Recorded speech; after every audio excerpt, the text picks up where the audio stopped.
இந்த விருங்கம்பாக்கம் தொகுதியில யார் யார் நிக்கிறாங்க தெரியுமா? விஎன் ரவி அதிமுகவில் நிற்கிறாரு.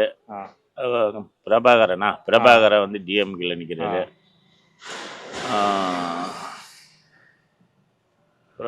அந்த 2 பேர் தான் தெரியும். டிவிகேல ஒருத்தர் நிக்கிறாரு. அது அது பேரு தெரியல, அவர் பேரு. அவ்வளவுதான். வேற மெயினாலாம் இவங்க 3 பேர் தான். 3 பேர்.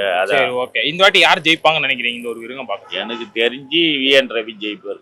விஎன் ரவி எதனால அவர் ஜெயிப்பாருன்னு நினைக்கிறீங்க? ஏன்னா இப்ப கரண்ட் செட்டிங் அவர் வந்து இந்த ஊருக்காரு நல்லா செய்வாரு எல்லாத்துக்கும். அதனால அவர் தான் ஜெயிப்பாருன்னு எனக்கு ஒரு. ஆனா கண்டினியூவா இந்த தொகுதியில டிஎம்கே தானே ஜெயிச்சுட்டு வந்துட்டு இருக்காங்க. டிஎம்கே ஜெயிச்சது கண்டினியூவா ஜெயிக்கல. இந்த போன வாட்டி தான் ஜெயிச்சுட்டாங்க. அதுக்கு முன்ன விஎன் ரவி தான் ஜெயிச்சாரு. அவர் எம்எல்ஏ வந்தாரு.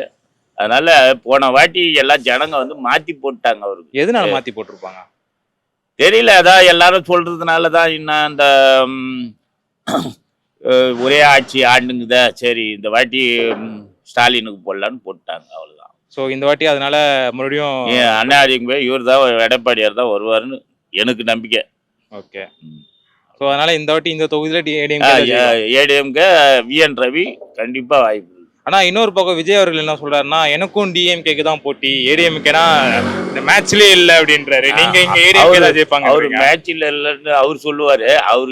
அவரு தான் இன்னைக்கு வந்து அவர் இன்னைக்கே முதலமைச்சர் ஆக முடியாது. யாருக்குமே என்ன வருது, இப்ப 10 சீட்டு வரலாம், இல்ல ஒரு 5 சீட்டு வரலாம், அவ்வளவுதானே கண்டி. வேற எந்த இதுவும் கிடையாது. ஆனா இந்த வாட்டி விஎன் ரவி ஜெயிக்கிறதுக்கு வாய்ப்பு இருக்கு. ஏன்னா அவர் இந்த ஊருக்காரு, எந்த ஒரு ஹெல்ப்புக்குனாலும் வருவாரு. ஒரு சாவுன்னா கூட வந்து பக்கத்துல அன்னைக்கே நிப்பாரு வந்து. சரி, ஓகே. நன்றி.